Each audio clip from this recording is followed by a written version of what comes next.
Assalamualaikum warahmatullahi wabarakatuh. Jumpa lagi bersama saya Yuan Alvinsa Sihombing yang akan memberikan materi tentang fisika dasar. Nah, pada kesempatan kali ini kita akan membahas tentang medan magnet dan gaya magnet.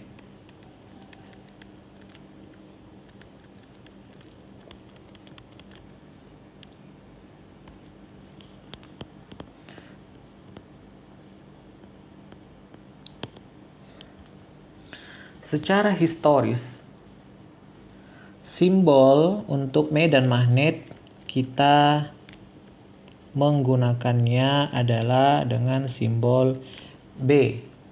Nah, pada dasarnya untuk medan magnet itu kalau kita mempelajari tentang dalam materi elektrodinamika, medan magnet biasanya kita simbolkan dengan H, sedangkan B merupakan induksi magnet. Di dalam fisika dasar kita akan mempelajari bahwa medan magnet ini kita beri simbol dengan B. Nah, bagaimana dengan arah medan magnet B ini? Untuk mengetahui bagaimana arah medan magnet, nah secara mudahnya kita meletakkan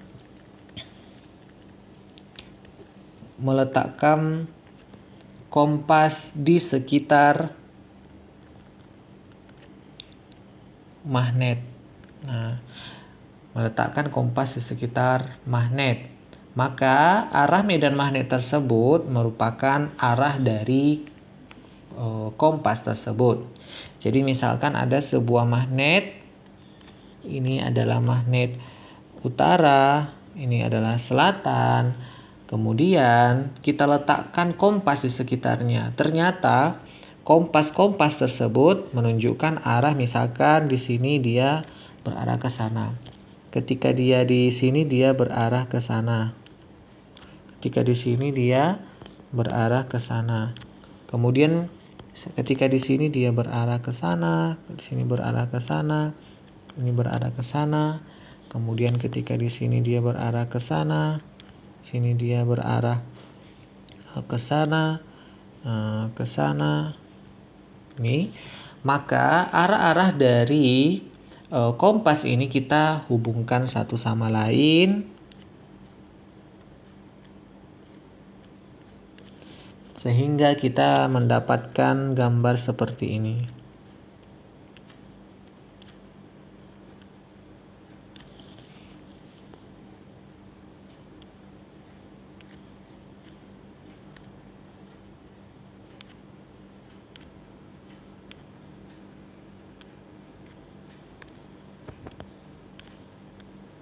Nah, ketika kita sudah menggabungkan arah-arah dari kompas tersebut, maka arah-arah kompas ini merupakan kita kenal dengan namanya garis medan magnet ya. Garis medan magnet. Nah, sehingga kita bisa membuat kesimpulan bahwa garis medan magnet ini merupakan garis-garis yang arah medan magnetnya berasal dari utara, keluar dari utara dan masuk menuju selatan. Inilah arah dari medan magnet. Nah, ketika misalkan ada magnet, kemudian kita berikan sebuah muatan yang bergerak pada magnet tersebut, katakanlah arah medan magnetnya seragam, arah medan magnet seragam ke sana, misalkan seperti ini. Kemudian ada sebuah muatan katakanlah muatan tersebut, misalkan ini adalah muatan positif yang sedang bergerak ke atas dengan kecepatan v. Begitu juga dengan ada satu buah muatan negatif yang bergerak ke atas sama dengan kecepatan v. Ternyata muatan negatif maupun muatan positif ini terjadi pembelokan arah geraknya. Nah, pembelokan arah geraknya itu dikatakan bahwa muatan-muatan ini mendapatkan gaya yang kita kenal dengan gaya magnetik. Kita buat FB namanya. FB ini berarti adalah gaya magnet dengan satuan Newton. V ini adalah kecepatan partikelnya atau kecepatan muatannya dalam satuan meter per sekon, dan B ini adalah medan magnet seragam. Dalam kasus ini medan magnet yang bekerja itu adalah medan magnet yang seragam atau medan magnet yang sama nilainya di setiap titik. Maka besar gaya magnet ini dapat kita tentukan dengan persamaan Q besar muatan, V vektor V kecepatan dikroskan dengan B. Ini adalah besar atau vektor gaya magnetnya.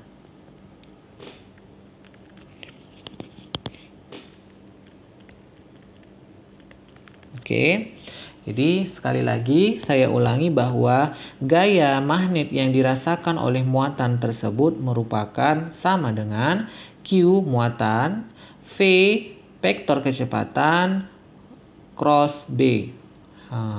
Dirotasikan dengan B. Nah, dapat di sini terlihat bahwa nilai dari besar gaya itu sangat dipengaruhi oleh bagaimana orientasi atau bagaimana arah gerak dari muatan tersebut terhadap medan magnet yang diberikan. Nah, secara sederhana, jika dalam satu kondisi soal diberikan bahwa semua nilainya bukan dalam bentuk vektor, maka besar gaya magnet yang dirasakan oleh muatan tersebut dapat kita tuliskan dengan persamaan QVB kali sinus theta, di mana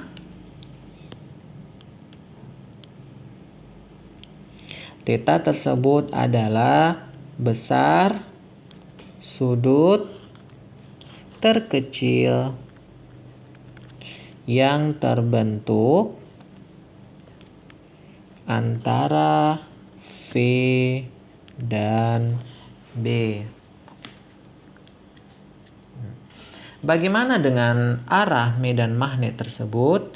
Nah, untuk menentukan arah medan magnet, kita bisa menggunakan dengan aturan tangan kanan.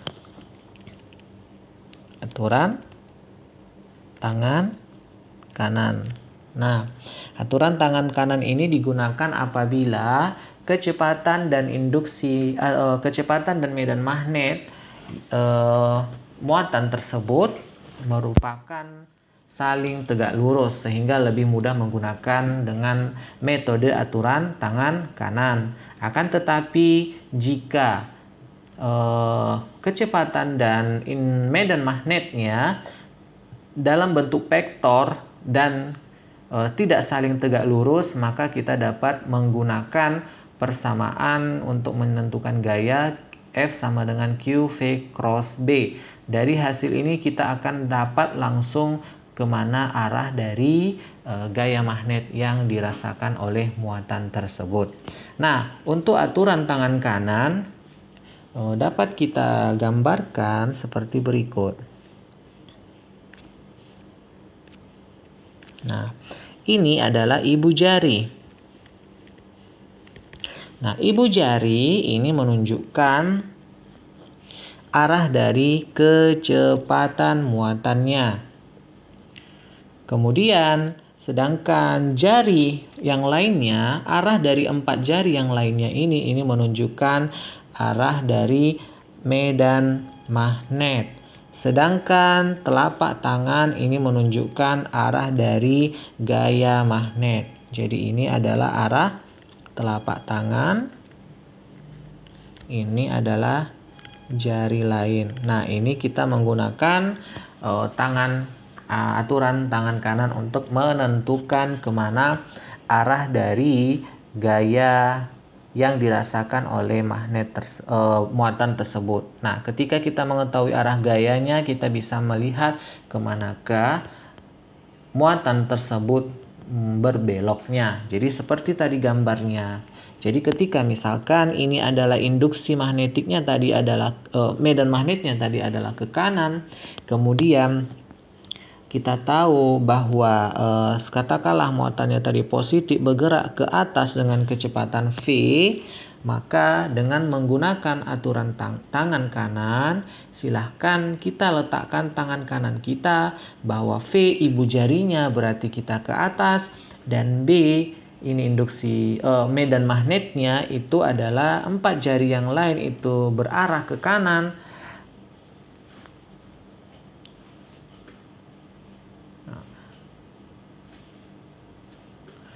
Berarah ke kanan, maka dapat kita katakan bahwa gaya yang bekerja itu arahnya masuk ke dalam bidang ya, masuk ke dalam bidang kertas, sehingga muatan tersebut bergerak terbelokkan menuju arah bidang kertas.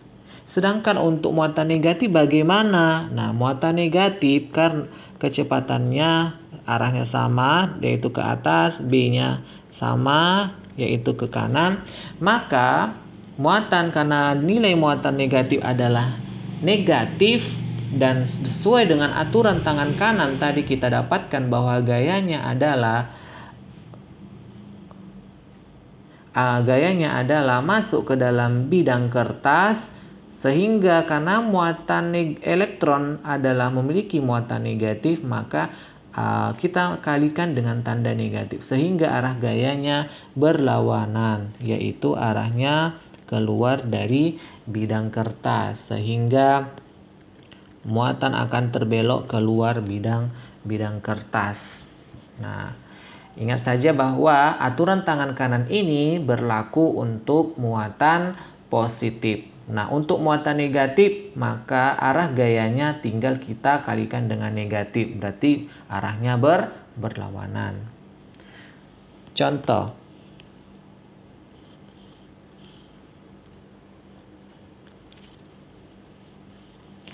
Sebuah elektron. Nah, elektron berarti adalah muatan negatif ya.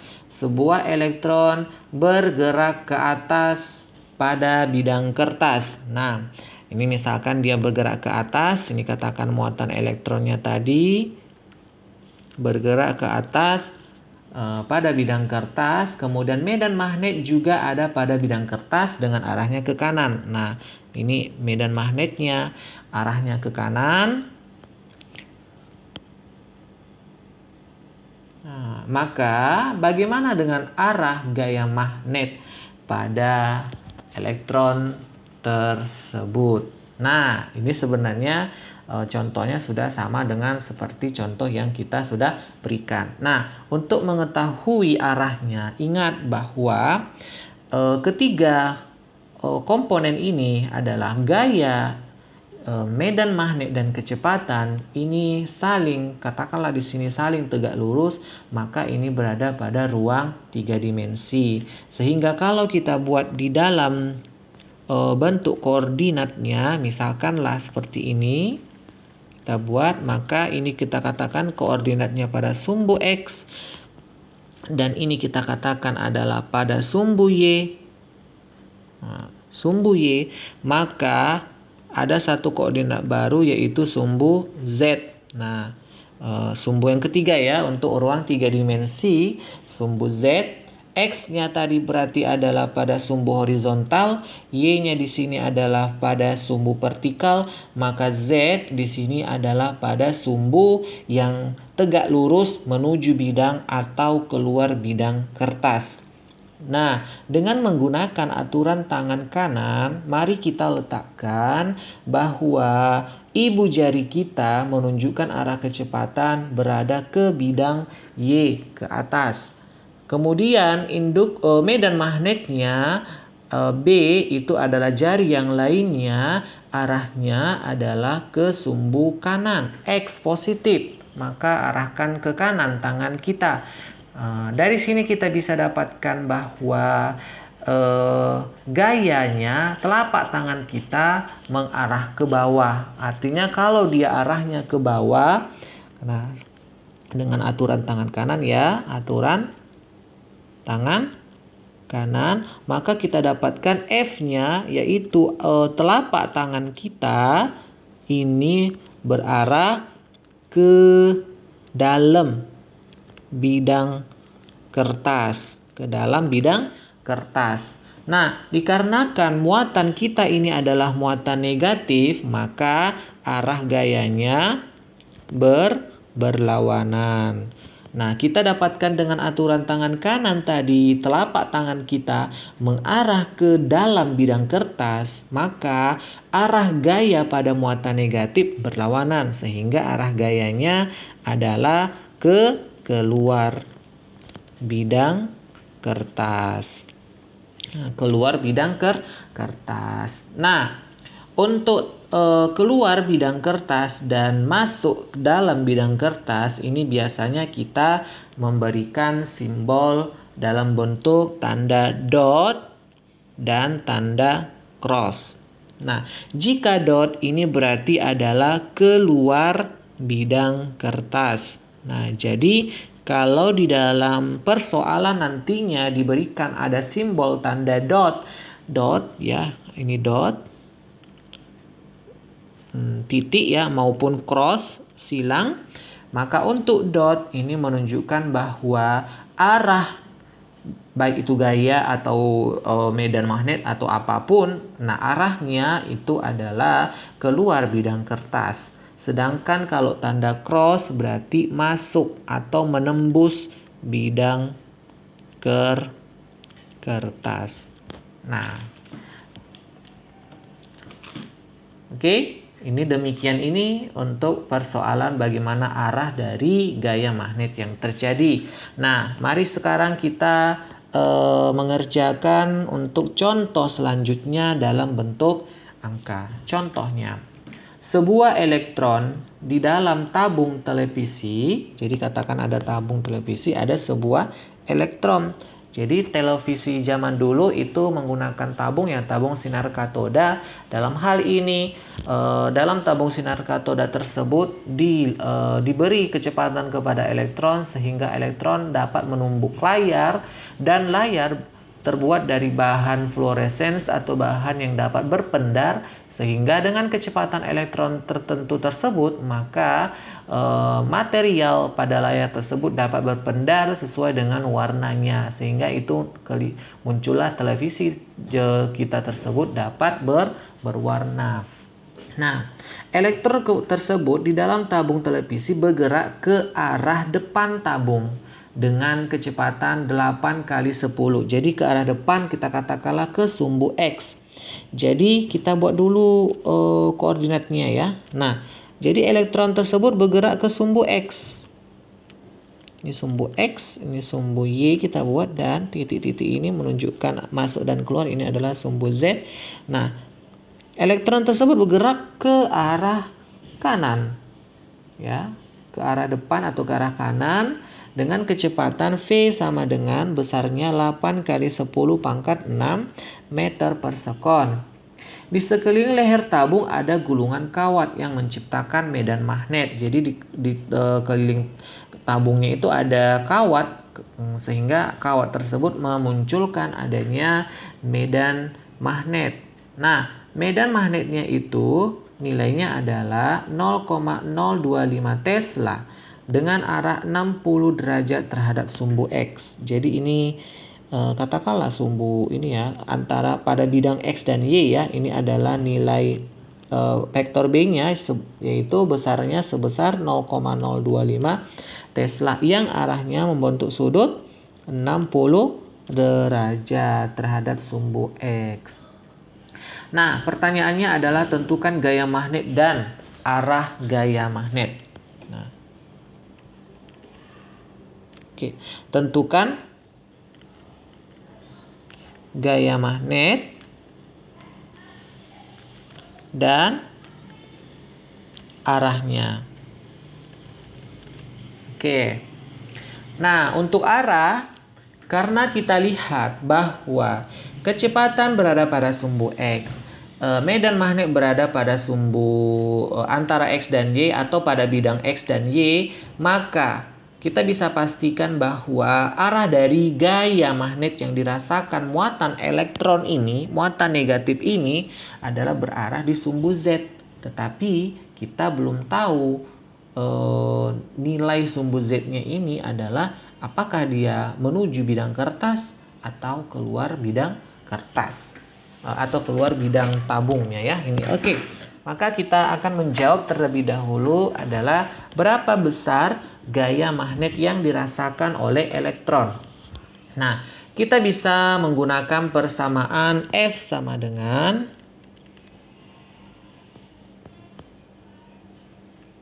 QV cross B. Nah, kita gunakan dalam bentuk vektor ya menjawabnya.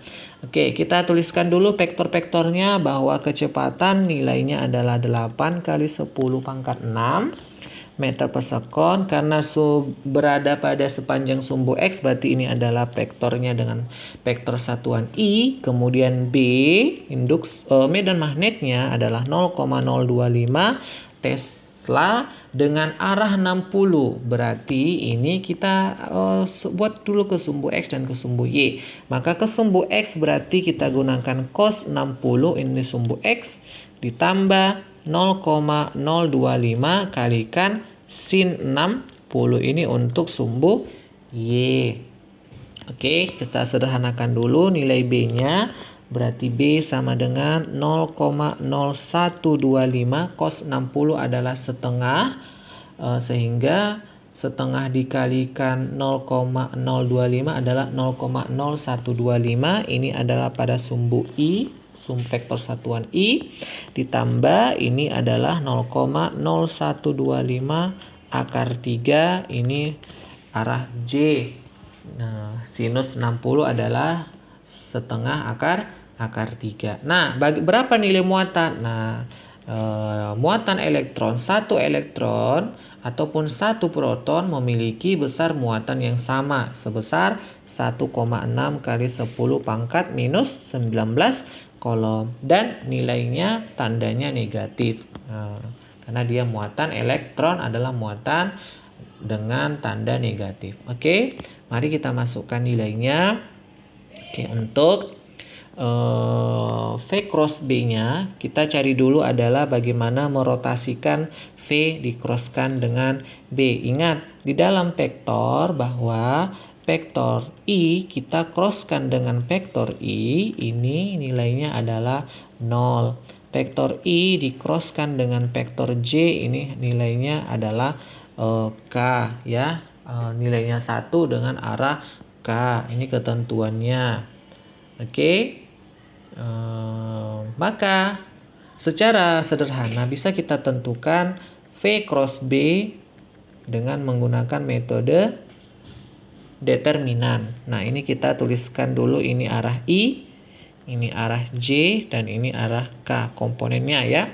Maka pertama sekali adalah V, kecepatan. Nah, kecepatan di sini nilainya 8 kali 10 pangkat 6, arahnya I. Berarti komponennya hanya komponen I, yaitu 8 kali 10 pangkat 6. Sedangkan komponen J-nya tidak ada, berarti 0. Dan komponen K-nya adalah 0. Tidak memiliki arah pada sumbu Y maupun sumbu Z. Kemudian B. Nah, B memiliki dua komponen, yaitu sumbu arah I dan arah J. Maka kita tuliskan arah I 0,0125, arah J 0,0125 akar 3. Sedangkan arah K-nya tidak ada, berarti nilainya 0. Maka ini bisa kita tentukan dengan menggunakan determinan. Nah, untuk menentukan nilai determinannya ini kita buat tanda plus. ini tanda minus, dan ini tanda plus. Maka kita determinankan satu-satu. Untuk pertama kita ambil yang plus I dulu. Nah, ketika kita ambil plus I ini berada pada baris 1 dan kolom 1, maka yang kita nilai determinankan adalah yang ini, yang tanda ini ya. Kalau kita ambil yang I, maka yang dideterminankan adalah komponen yang lain, yaitu komponen J dan komponen K-nya. Sehingga kita determinankan determinan matriks 2 kali 2 berarti A kali D kurang B kali C. A-nya 0 kali D-nya 0 dikurang B-nya 0 kalikan C-nya 0,125 akar 3. Kemudian untuk komponen minus J, dengan cara yang sama.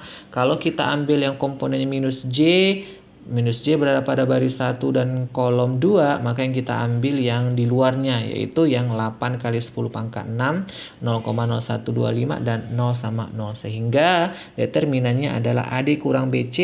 A berarti 8 kali 10 pangkat 6 kalikan D-nya 0 kurang B-nya 0 kalikan C-nya 0,0125. Kemudian yang plus K. Nah, plus K berarti ini yang kita determinankan. A-nya adalah 8 kali 10 pangkat 6.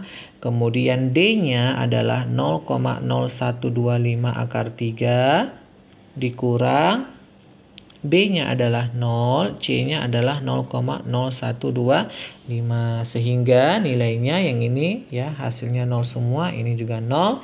Maka yang eksis adalah yang arah K. 8 kali 10 pangkat 6 kali 0,0125. 8 kali 0,0125 itu nilainya adalah 0,1. Jadi 0,1 akar 3 kali 10 pangkat 6. Ini arahnya adalah arah positif K atau K saja ya. Maka sekarang kita masukkan ke persamaan gaya, bahwa gaya adalah Q V cross B.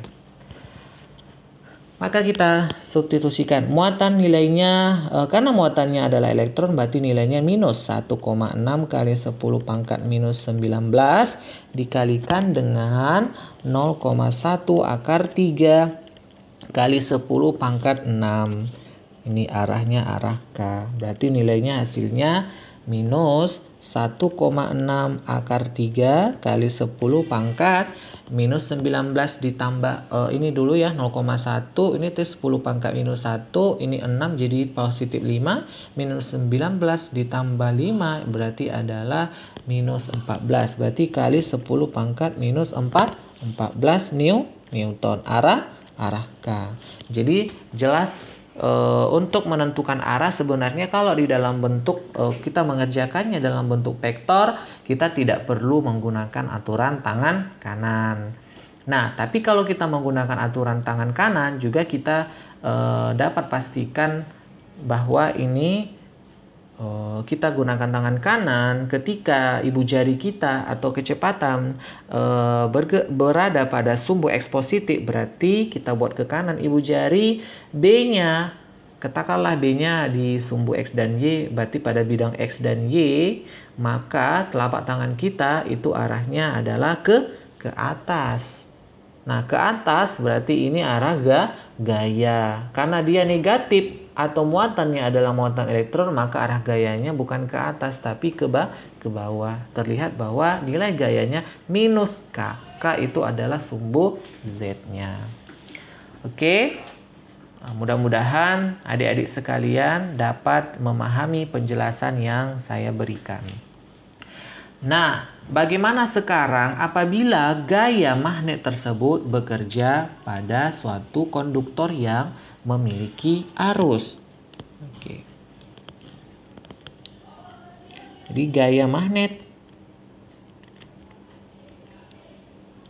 bekerja pada kawat konduktor berarus.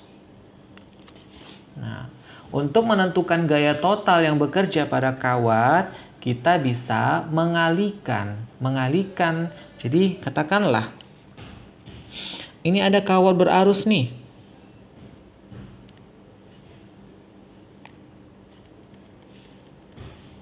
Kawat berarus. Nah, katakanlah arusnya kita katakan ke atas, kawat arusnya I. Kemudian kawat ini mendapatkan medan magnet seragam katakanlah ke arah kanan. Ini seragam. Maka gaya total yang dirasakan oleh pada kawat ini merupakan jumlah gaya yang dirasakan oleh setiap elemen-elemen elektron yang mengalir pada kawat tersebut.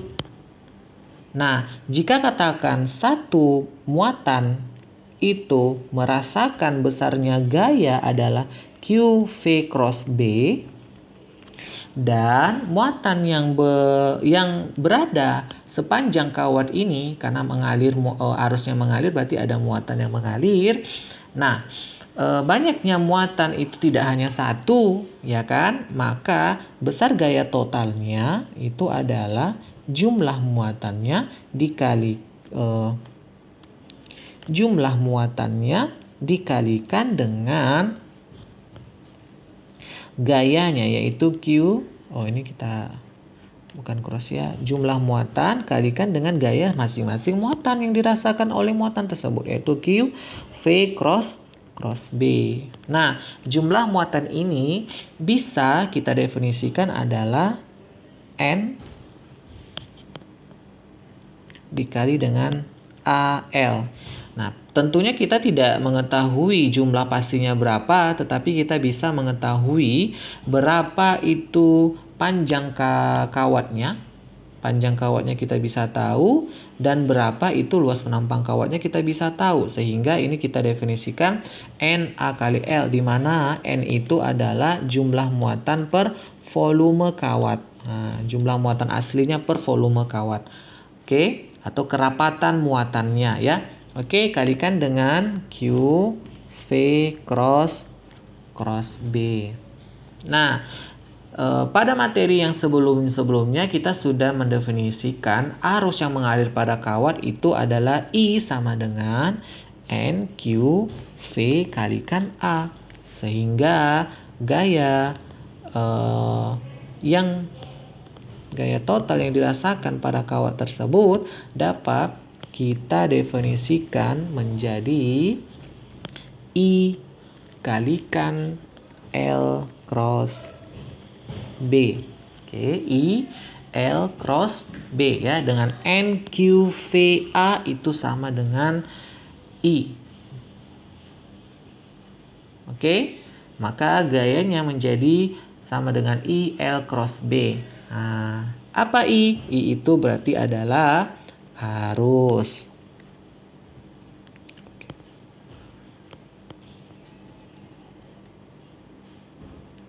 Oke. I adalah kuat arus dalam satuan ampere. L ini merupakan panjang kawat dalam satuan meter. Oke. Nah, L cross B berarti ini L ini adalah ada arahnya. Nah, arah L ini adalah arah dari arus yang mengalir dari segmen atau sepanjang kawat tersebut. Oke, ingat bahwa medan magnet yang dirasakan oleh kawat ini adalah medan magnet yang nilainya seragam. Oke. Misalkan, katakanlah ada sebuah magnet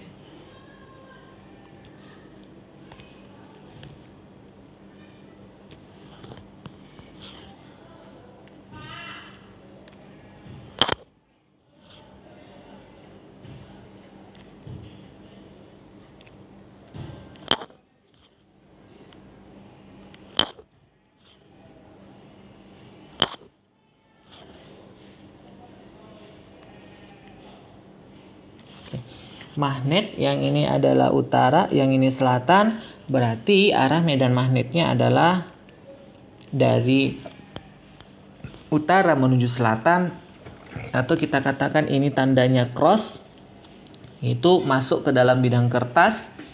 Maka kita berikan misalkan ini ada suatu kawat, ya, ada suatu kawat yang kita ikat, misalkan kita regangkan, kita ikat saja, misalkan kita regangkan, ya. Kemudian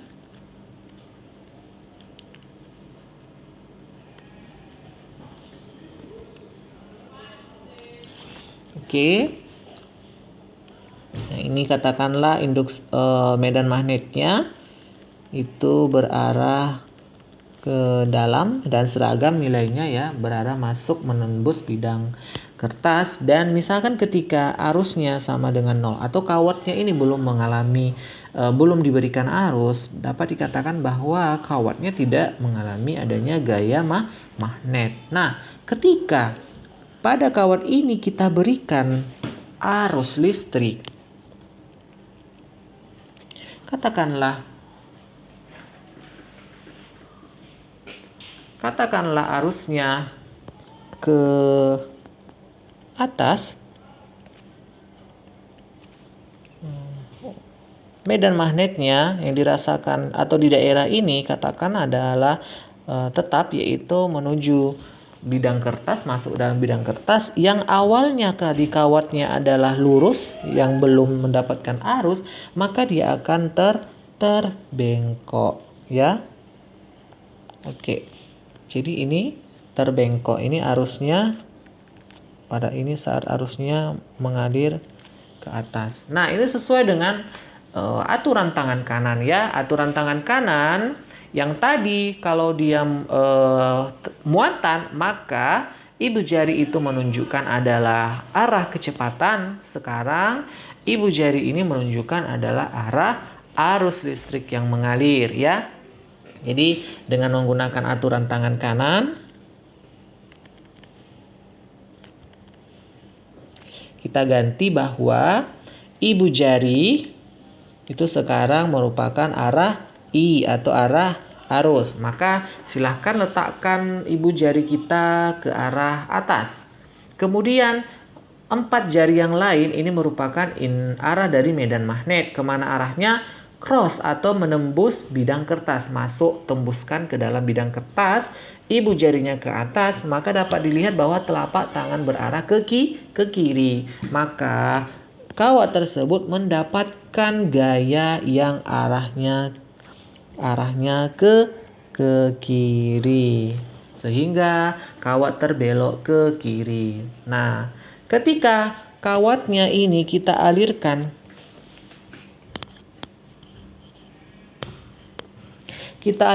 arus yang arahnya ke bawah, otomatis kita pasti sudah tahu bahwa arah dari bengkokan kawatnya adalah terbengkok ke kanan. Jadi kawatnya mendapatkan arah gaya ke kanan dengan sesuai kaidah aturan tangan kanan. Nah, sekarang anggaplah bagaimana kalau kawat itu tidak lurus. Anggaplah ada satu segmen kawat yang berputar-putar seperti ini dan mengalir arus sebesar I. Dan pada kawat ini juga mengalami medan magnet yang seragam. Katakanlah seperti ini yang arahnya seragam, besarnya seragam, yaitu ini. Maka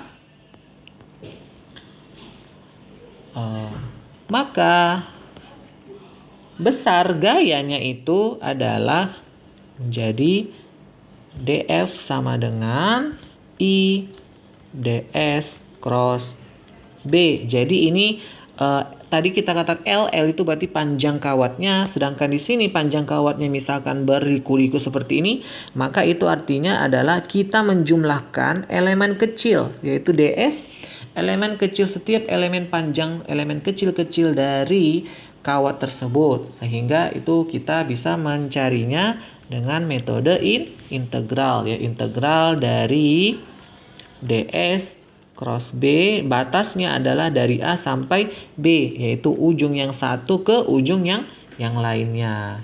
Oke, karena integral dari ds ini merupakan kuantitas yang merupakan jumlah dari vektor semua elemen-elemen panjang dari A ke B, dapatlah kita tuliskan ini adalah I L aksen cross B. Nah, apa itu L aksen? Nah, L aksen itu adalah vektor atau panjang vektor dari titik awal ke titik akhir. Itu jadi penjumlahan secara integral elemen-elemennya sama saja dengan panjang vektor L aksen. Jadi kalau misalkan katakanlah kawatnya tadi melingkar begini seperti ini adalah titik B dan ini titik A, berada pada tadi medan magnet seragam.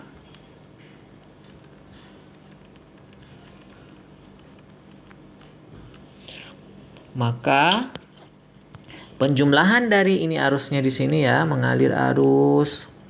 Maka L aksen tersebut adalah panjang vektor dari A ke B. Nah, ini dia adalah L aksen. Nah, panjang vektor dari A ke B.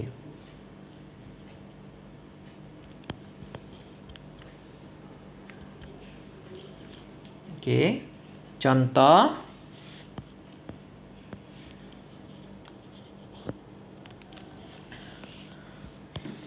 Ada 4 buah kabel yang ditunjukkan oleh gambar berikut.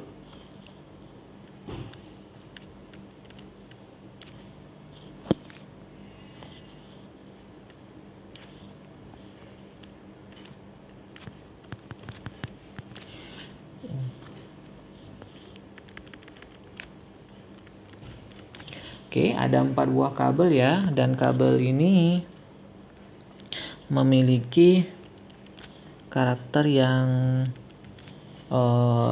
berbeda ya.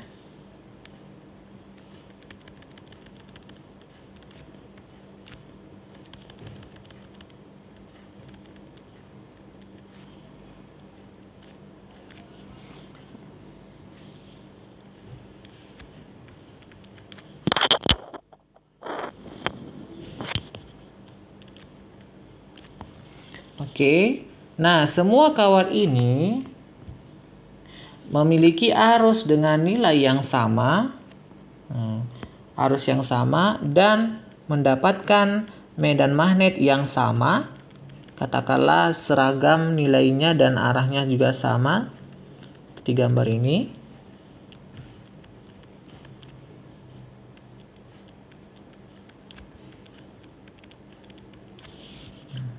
Pertanyaannya adalah, dari keempat gambarkan ini, urutkan kabel berdasarkan gaya magnet dari yang paling besar menjadi ke paling kecil. Nah, di mana panjang AB atau panjang kawatnya adalah sama. Nilainya sama. B-nya, induksi medan magnetnya juga sama.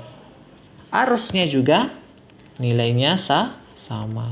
Hanya berbeda orientasi atau bentuk dari kawatnya saja.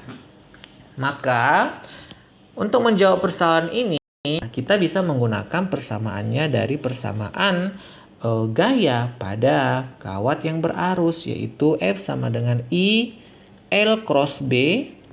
Ini untuk kawat lurus. Dan F sama dengan I L aksen cross B, ini untuk kawat yang tidak lurus.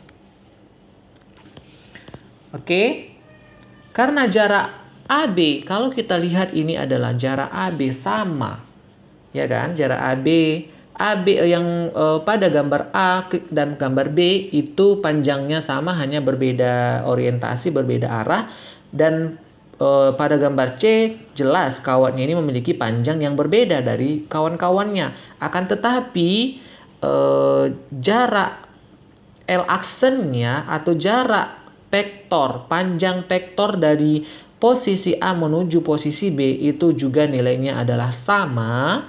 Kemudian mereka semua keempat gambar ini mendapatkan induksi medan magnet yang sama besarnya dan arusnya juga sama.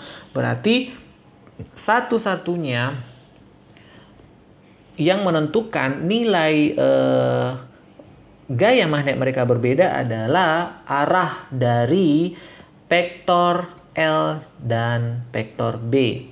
Nah, sehingga kita bisa menentukan.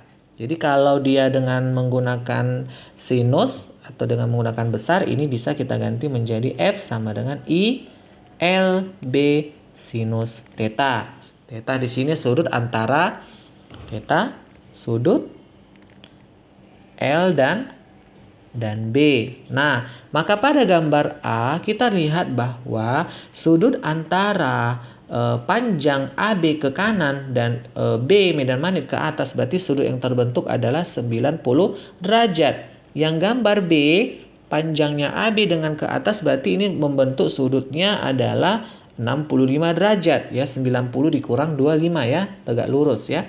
Oke, kemudian yang C juga sudutnya sama yaitu 65 derajat dan D ini sudutnya adalah 0 derajat karena berimpit. Kita berimpit berarti sudutnya 0 atau 180. Ingat, sudut ini adalah sudut terkecil, maka kita ambil yang 0 derajat.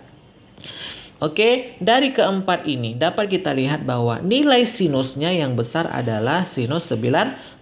Sehingga gaya yang dirasakan pada gambar A lebih besar dari gaya yang dirasakan pada gambar B. Sedangkan gambar B dan gambar C memiliki gaya yang sama nilainya meskipun panjang kawatnya atau bentuk kawatnya berbeda. Tetapi panjang L-nya itu sama ya. Dan gaya B serta gaya C ini lebih besar dari gaya yang dirasakan oleh gambar D. Di gambar D gaya yang dirasakannya adalah 0 dikarenakan sudut yang terbentuk antara L dan B itu adalah 0 derajat atau sejajar.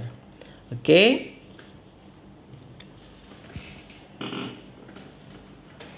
Oke, kita lanjut. Nah,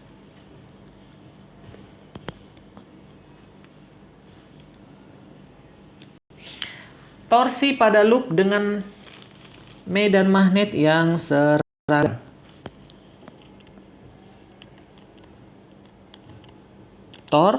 Torsi. Nah, sebelum-sebelumnya pasti adik-adik sekalian sudah mempelajari tentang torsi, bahwa torsi itu adalah R dikroskan dengan F.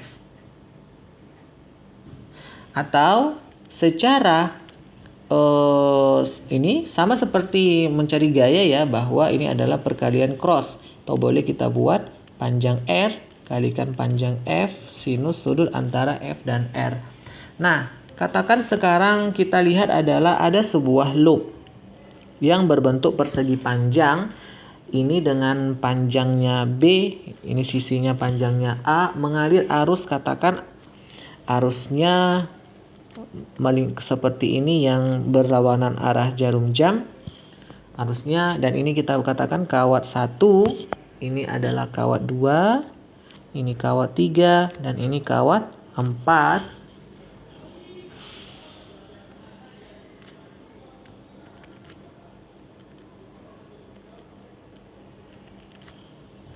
Oke, dan mendapatkan medan magnet yang seragam, katakan ke kanan, ke kanan ya. Oke, maka dari sini kita tahu bahwa pada loop 1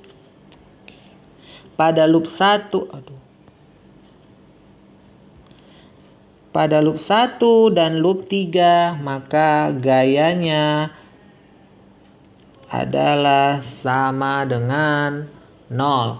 Kenapa sama dengan 0? Dikarenakan panjang kawatnya pada loop pada sisi 1 dan sisi 3 panjang kawatnya sejajar dengan medan magnetnya, sehingga L cross B-nya itu sama dengan 0.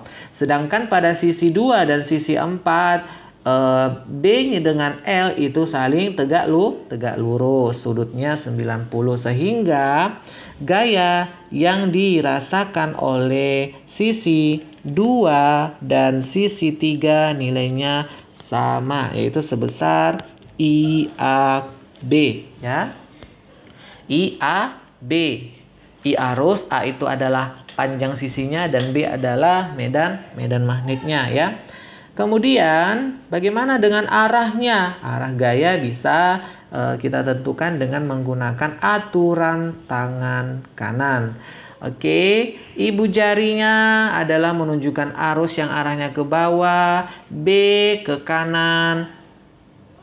Sehingga pada kawat 2 ini, pada sisi 2 ini, arah telapak tangannya adalah ke atas, artinya keluar bidang kertas. Jadi kita katakan untuk F2 keluar bidang kertas berarti tandanya adalah dot. Ini adalah arah F2. Sedangkan arah F4 berarti kebalikannya, yaitu menuju bidang kertas, yaitu menuju dalam. Oke, seperti gambar ini. Oke. Sehingga katakanlah kita ingin mencari berapa momen gaya atau torsi pada titik pusat. Ini titik pusat, titik O. Dan jaraknya berarti ini panjang mereka adalah ini ya. Jarak titik pusat dengan sisi 2 dan sisi 4 adalah B/2, masing-masing B/2 ya, karena sisinya seperti pada gambar dia sebelumnya ya. Sehingga torsinya ini misalkan adalah keluar bidang kertas, kita katakan ini, sedangkan ini adalah masuk, berarti kita ke bawah. Maka torsi yang berada di torsi atau momen gaya pada titik pusatnya ini kita putar, sehingga ini putarannya searah jarum jam semuanya, berarti dijumlahkan. Maka momen torsinya adalah R kali F. R adalah jaraknya B/2 kalikan gaya masing-masing IAB. Ini torsi 2 dan torsi 3 juga nilainya sama, yaitu B/2 IAB. Sehingga total torsinya adalah dijumlahkan, ini berarti B kali I kali A kali B, atau I BA kali B, atau ini I A kalikan B. Nah, secara vektor bisa kita tentukan bahwa momen torsi itu adalah arus A cross B ya. T ini adalah momen gaya atau torsi dengan satuan Newton meter. Kemudian A di sini adalah luas penampang ininya, karena A kali B tadi kan sisinya A dan B, maka dikalikan berarti itu adalah luas loopnya yang berbentuk persegi panjang. Nah, B adalah medan magnetnya. Arah dari A ini adalah arah permukaan dari kawatnya ya, permukaan bidang kawatnya. Oke, sekarang bagaimana kalau kita lihat bentuk gerak partikelnya? Gerak partikel bermuatan. Gerak partikel bermuatan. Nah, katakanlah ada suatu daerah dengan medan magnet seragam cross, artinya menuju bidang kertas. Kemudian ada sebuah muatan, katakanlah muatan positif.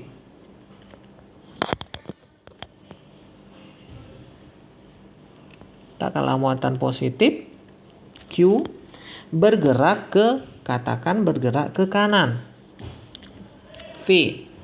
Maka dengan menggunakan aturan tangan kanan, kita akan mendapatkan bahwa gaya yang dirasakan oleh muatan positif ini adalah ke atas, F-nya. Sehingga karena gayanya didorong ke atas, maka si muatan positif ini lintasannya akan bergerak ke atas. Bergerak ke atas. Nah, terus bergerak ke atas dan dia terus memiliki dan terus bergerak dengan kecepatan v, sehingga lintasan yang terbentuk pada muatan positif ini berbentuknya adalah lintasan berbentuk lingkaran. Jadi ada gaya dorong dia tadi yang ke atas sehingga dia terbelok dan kecepatannya terus seperti itu, dan terlihat bahwa kecepatan dengan F ini saling tegak lurus terus menerus. Maka ketika misalkan berada di sini kecepatannya dia sudah ke atas, maka pasti gayanya jadinya ke kiri. Nah, dapatlah dikatakan bahwa lintasan yang terbentuk untuk muatan positif ini atau muatan negatif pun bisa, tapi nanti arahnya saja yang berbeda.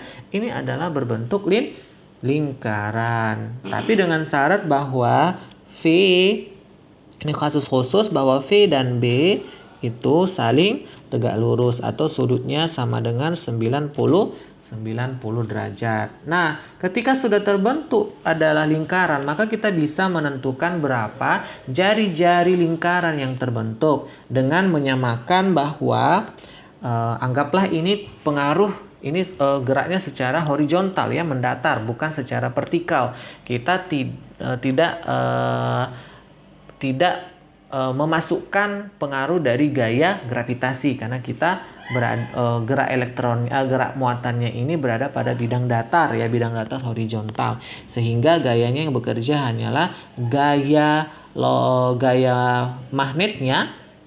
Nah, sehingga gaya magnetnya itu sama dengan M kalikan dengan A sentripetal. Gaya magnet adalah QVB, ini kita ambil besar gayanya saja, sama dengan M.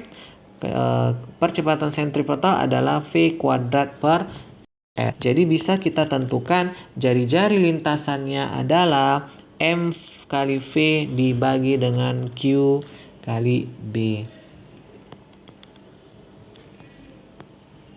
Oke, dengan R adalah jari-jari lintasan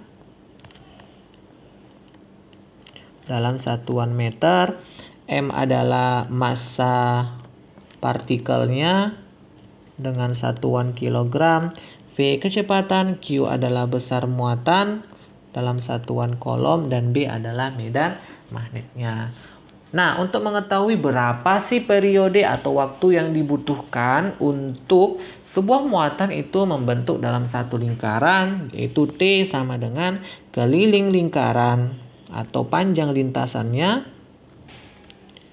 dibagi dengan kecepatannya. Keliling lingkaran adalah 2V kalikan R, kecepatannya V, atau ini sama dengan 2V. R kita substitusikan NV per QB, maka ini jadi 2V kalikan M per QB ya. T ini adalah periode ya, dalam satuan sekon. Contoh.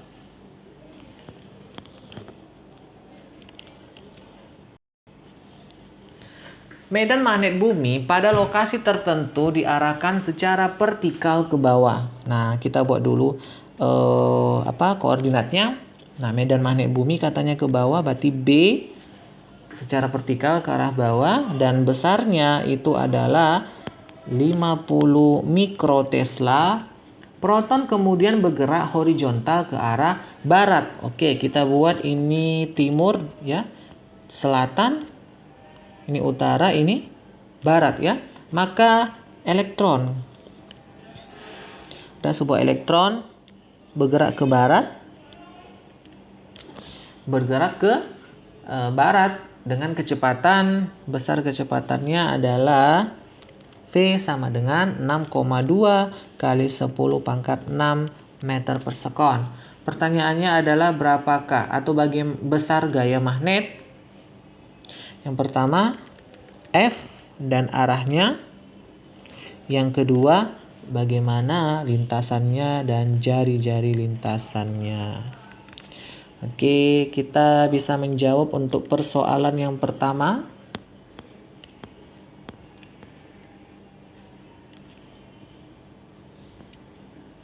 Oke, kita bisa langsung karena V dan B ini saling tegak lurus, bisa langsung kita buat bahwa gaya adalah Q VB sinus theta sama dengan Q adalah muatan elektron atau muatan, ini proton tadi ya, mohon maaf, ini proton berarti muatan positif ya, muatan positif.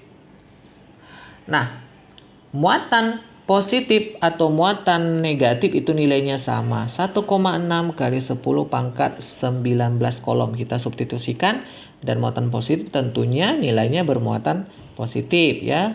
1,6 kali 10 pangkat minus 19 kali V, kecepatannya adalah 6,2 kali 10 pangkat 6. Kemudian dikalikan B, 50 mikro, berarti 50 kali 10 minus 6 ya. Kalau mikro nilainya 10 minus 6. Kalikan sinus 90 karena saling tegak lurus. Hasilnya ini kita akan dapatkan 4,96 kali 10 pangkat minus 17 Newton. Nah, bagaimana dengan arahnya? Kita menggunakan aturan tangan kanan. B ke bawah. Ingat ya, B itu adalah 4 jari yang lain ke bawah. Kemudian V ke barat.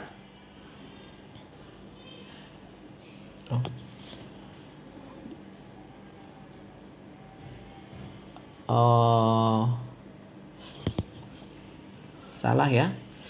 Ke bawah ini bukan ke arah selatan ya, tapi ini kita ulang definisikan. B itu ke bawah berarti masuk menuju ke dalam ya, ke dalam bidang kertas. Jadi B ini arahnya cross. Oke, jadi bukan ke bawah ke arah selatan tapi cross. Kata di sini diarahkan secara vertikal ke bawah, berarti dia masuk ke dalam ya.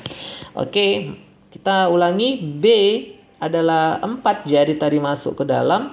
Kemudian V, ibu jari berarah ke kiri, maka telapak tangannya adalah ke arah selatan.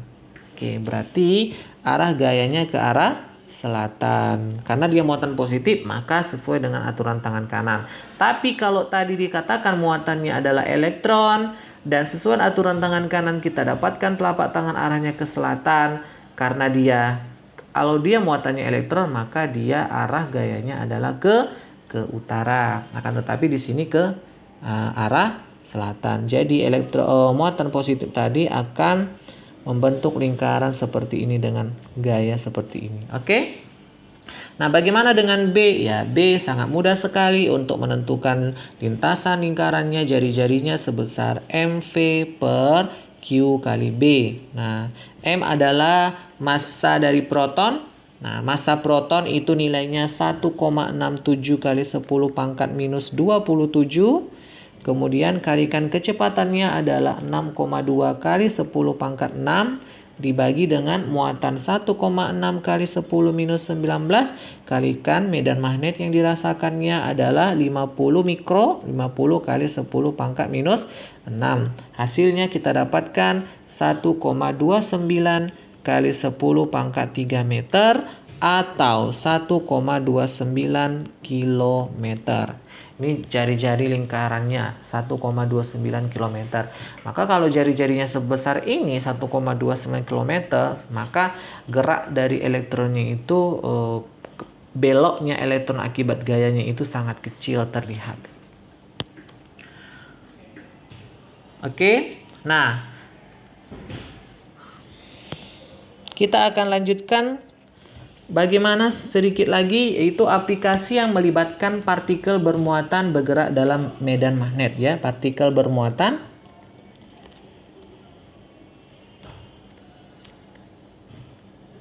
bergerak dalam medan listrik dan magnet. Oke, katakanlah ada plat, ini plat positif dan ini adalah plat negatif, maka otomatis ada medan listrik yang arahnya dari positif menuju negatif. Kemudian di sekitar sini memiliki adanya medan magnet cross atau medan magnet yang arahnya menuju bidang kertas, masuk ke dalam bidang kertas. Oke, kemudian ada satu source, kita bisa jadi entah sinklotron atau apa gitu ya. Ada suatu sumber yang sumber ini dapat menggerakkan suatu muatan, katakanlah muatannya muatan Q.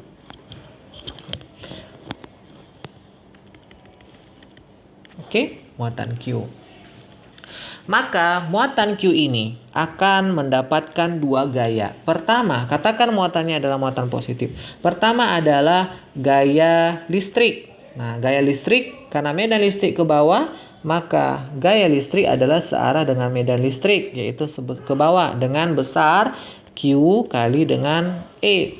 Kemudian muatan positif ini juga mendapatkan gaya magnet. Kemana arahnya? Dengan aturan tangan kanan. Mari kita mulai. Karena dia bergerak ke kanan,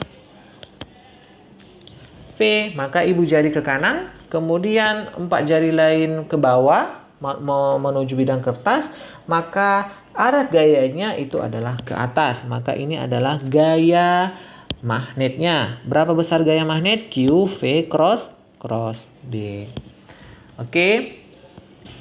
Maka besar gaya total yang dirasakannya adalah gaya elektrik ditambah dengan gaya magnetik. Nah, gaya elektrik Q kali E ditambah gaya magnetik adalah Q V cross B.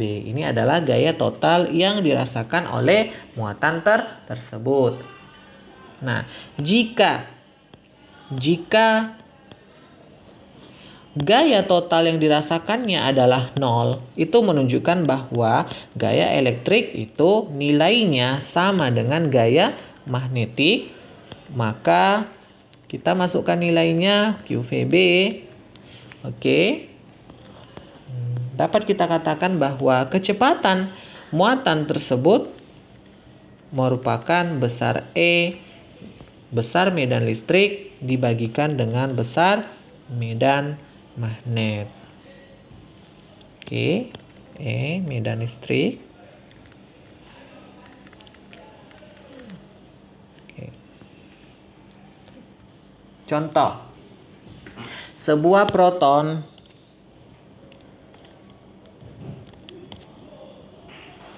atau muatan positif masuk ke daerah yang memiliki medan magnet nilainya sebesar 15 militesla. Kemudian proton bergerak dengan energi. Nah, energi kinetiknya T-nya sebesar 750 elektron volt sepanjang sumbu X tanpa terbelokkan. Oh, ternyata si proton tersebut menuju masuk ke dalam adanya medan listrik, medan magnet, tetapi dia tidak dibelokkan. Sehingga tentukan berapa nilai medan listrik tersebut. Oke.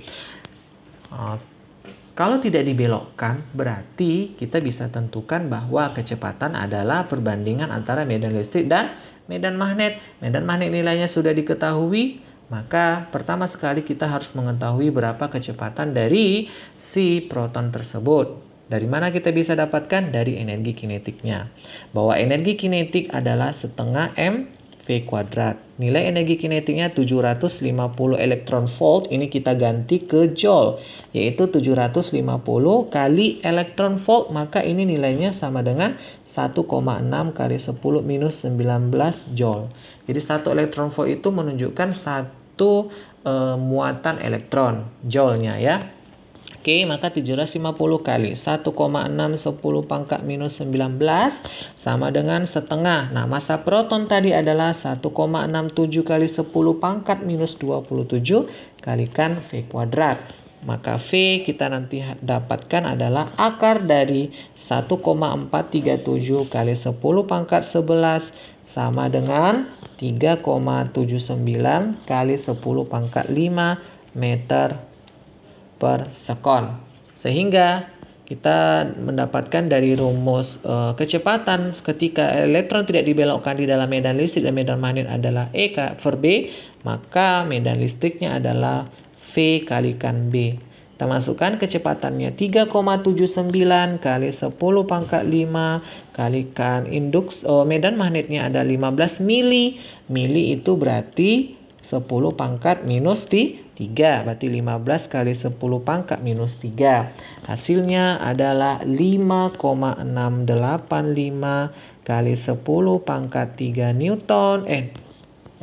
Newton per kolom ya, medan listrik. Maka ini nilainya 5,685 kilo Newton per kolom. 10 pangkat 3 ribu kita ganti menjadi kilo.